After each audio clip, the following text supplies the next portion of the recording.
থেকে উঠে রোজ দিনের যা কাজ, এখন যেহেতু মেয়ের স্কুল চলছে, আজকে মহি নতুন ব্যাগ নিয়ে স্কুলে যাচ্ছে। দেখো আমার পুচকুটা বিছানা থেকে আমাকে নামতে দিচ্ছে না, কখন থেকে বসে আছি ওকে নিয়ে। আজকে সকাল সকাল রান্না বান্না সবকিছু হয়ে গেছে। আজকেও আমার হাজবেন্ডের অফিসে একটু তাড়াতাড়ি যেতে হবে, তো খাওয়া দাওয়া করে যাচ্ছে। সকালবেলা আলু ভাজা আর ডাল রান্না করেছি। ভেবেছি মেয়ে জ্বরের মুখে একটু খাবে, কিন্তু ও তো দেখছি খেলোই না, তাই না? কিছুই খাচ্ছে না। জ্বরটা গায়ে গায়ে 100-র কাছাকাছি থেকেই যাচ্ছে। ভাইরাল জ্বর বলে কমছেও না পুরোপুরি। আজকে মহি নতুন ব্যাগ নিয়ে স্কুলে যাচ্ছে। কালকে ব্যাগটা এসছে, তোমরা দেখেছো। আমরা এখন সকালবেলা সবাই যাচ্ছি স্কুলে, আর আজকে আমাদের স্কুলে হবে ফটো সেশন।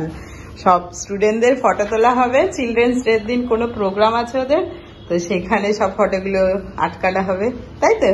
সুন্দর করে দাঁড়িয়ে ফটো তুলবে কিন্তু। হ্যালো ফ্রেন্ড, কেমন আছে সবাই? আশা করছি সবাই ভালো আছে। তোমাদেরকে সাথে নিয়ে আমি আমার আজকের ভিডিওটা শুরু করছি। তো সকালবেলা ঘুম থেকে উঠে রোজ দিনের যা কাজ, এখন যেহেতু মেয়ের স্কুল চলছে, তো উঠে নিয়ে চাটা খেলাম। চা খেয়ে মেয়েকে টিফিন খাইয়ে এখন স্কুলে দিয়ে আসবো, কারণ আজকে মেয়ের স্কুলে আবার ফটো তোলা হবে, গ্রুপ ফটো। তো ওদের আগের দিনই বলে দিয়েছিল, ওই জন্য রেডি করে নিয়ে গেছে। আবার ক্লাসও হবে ফটো টটো তোলার পরে, যেহেতু কালকে চিলড্রেন্স ডে।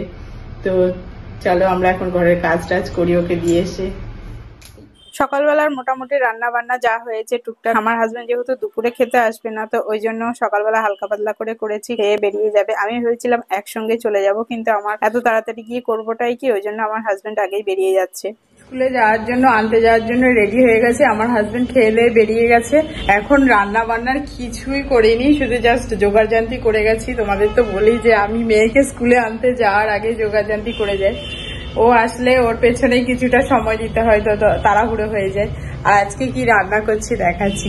মানে যেহেতু আজকে ছোট মাছ রান্না করছি, তো সবকিছু মেখে ঝুঁকে রেখে দিয়েছি। এই যে এখানে দেখাচ্ছি,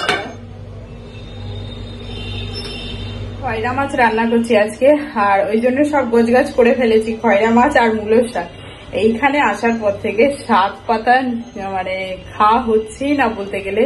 তো আমি শাকের মধ্যে পালং শাকটা বেশি ভালো খাই, ওটা খেলে আমার শরীর ঠিক থাকে। আর অন্য শাক খেলেই না আমার দেখতাম গ্যাসের সমস্যা হয়, তো শাক পাতা খাওয়া বন্ধই করে দিয়েছি। তো সেদিন মূলো এনেছিল, তো আমি মূলো শাক কখনোই ফেলি না, খুবই ভালো লাগে আমার খেতে। তো মূলের শাক করবো আর খয়রা মাছ রান্না। বেগুন দিয়ে মেখে ঝুঁকে রেখে দিয়েছি, এটা এখন ঢাকা দিয়ে রেখে দিয়ে চলে যাবো। আর মূলের শাকটা এখানে ধুয়ে জলে ভিজতে দিয়ে রেখেছি, এখনো কাটা হয়নি, এসে কাটিং কুটিং করবো। তো আমি এখন বেরোবো, তাড়াহুড়ো হয়ে যাচ্ছে। এদিকে দেখো ঘড়িতে কটা বাজে, 10টা 15 বেজে গেছে। তো 10:30টায় ছাড়বে, আমি 25-এ বেরোবো। নিয়ে দেখো দোকানে গিয়ে ময়ূর পেখমটা পছন্দ হয়েছে, নিয়ে এসছে। নিয়ে এসে কোথায় রেখেছে দেখো, বলে এখানে গাছ হবে, ফুলের টবের মধ্যে গুজে রেখেছে, তাহলে গাছের মতো বড় হয়ে যাবে। দেখতেও বেশ ভালোই লাগে। তোমাদের সঙ্গে পরে দেখা করছি, কারণ মেয়েকে নিয়ে চলে আসি, নিয়ে এসে তারপরে তোমাদের সঙ্গে কথা হচ্ছে।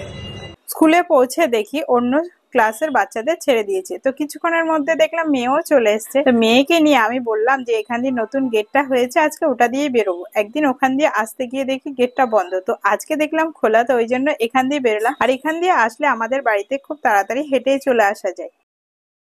তোমাদের আজকে ফটো তুলেছে সুন্দর করে? কার পাশে দাঁড়িয়েছিলে তুমি? আমি মিষ্টির পাশে। এই দেখো স্কুল থেকে চলে এসেছে, আর আজকে ছিল আমাদের ফটো তোলা, গ্রুপ ফটো। ওরে বাবা, এত রাগ হয়ে গেছে কেন? আজকে আমরা হেঁটে হেঁটে এসেছি, কেননা এখান দিয়ে আমাদের স্কুলের একটা নতুন গেট হয়েছে, ওই গেটটা খুলে দিয়েছে। আমার চোখ মুখ দেখো লাল হয়ে গেছে, রোদও আছে বাইরে প্রচুর। তো এখান দিয়ে হেঁটে হেঁটে এসেছি, কাছে হয়েছে। আর রাস্তা দিয়ে আসলে টোটো করে আসতে হয় অনেকটাই, মানে দূর বলতে কি বেশি দূর না, কিন্তু টোটো করে চলে আসে, খুব তাড়াতাড়িও আসা যায় না, প্রচুর ভিড় হয় এইটুকু রাস্তার মধ্যে, ওই জন্য হেঁটে হেঁটে চলে এসেছি। আজকে আমি মাছ রান্না করেছি খয়রা মাছটা বেগুন দিয়ে, তো মাছের তুলনায় বেগুনটা বেশি হয়ে গেছে। একটা বেগুন কেটেছি, কিন্তু তারপরে দেখলাম যে একটুখানি রেখে দিলে নষ্ট হয়ে যাবে, তার থেকে দিয়েই খাওয়া হয়ে যাবে। আজকে আমাদের সুন্দর একটা জিনিস বানানো হবে, তার জন্য আমার হাজবেন্ড একটা কি আনতে গেছিল, ডিম দিয়ে বানানো হবে। আমাদের বাড়িতে কেক হচ্ছে, একটু আগে সব জিনিসপত্র জোগাড়জান্তি করে নিয়ে, জোগাড়জান্তি ছিল, ডিমটা কম ছিল তো নিয়ে আসছে। এখন আমার হাজবেন্ড বানাচ্ছে, আমি পারি না কেকটা বানাতে। তো এর আগেও আমরা অনেকবার খেয়েছি। তুমি এখানে? ওরে বাবারে, ও ওখানে কাজ করছে কেকের। যে আমাদের কেকের জিনিসপত্র জোগাড় হয়ে গেল। চলে আমাদের মহি দেখো কেকের জন্য বাটার ঠিক করছে, ওর বাবা করছিল হবে না, এবার ও করতে হবে। বাহ সুন্দর হয়েছে ব্যাটারটা, এবার আমরা কেক বানাবো তো। বাহ, কেক এমন একটা জিনিস, খেতে তো সবাই ভালোবাসে, আর বিশেষ করে তো জন্মদিনে সবাই কেক কাটে। আর এইরকম যদি ঘরোয়া কেক হয় খেতে খুবই ভালো লাগে। এই কেকটা খেতে খুব টেস্টি, তুমি প্রচুর পরিমাণে খেতে পারবে। আর একবার যদি শিখতে পারো কেক বানানো খুব সহজ। আমি দেখে নিচ্ছি, তো আমি বানাই না, যেহেতু আমার হাজবেন্ড বানাতে ভালোবাসে, আমি হাতে হাতে একটু হেল্প করে দিই। তো এত সুন্দর হয়েছিল কেকটা, কি বলবো, দেখতেও যেমন সুন্দর হয়েছিল, খেতেও খুব সুন্দর হয়েছিল। তো আজকের ভিডিওটা এই পর্যন্ত। ভিডিওটা ভালো লাগলে লাইক শেয়ার করো, আর চ্যানেলটাকে সাবস্ক্রাইব করে পাশে থেকো, আর এফবি থেকে দেখলে ফলো করো।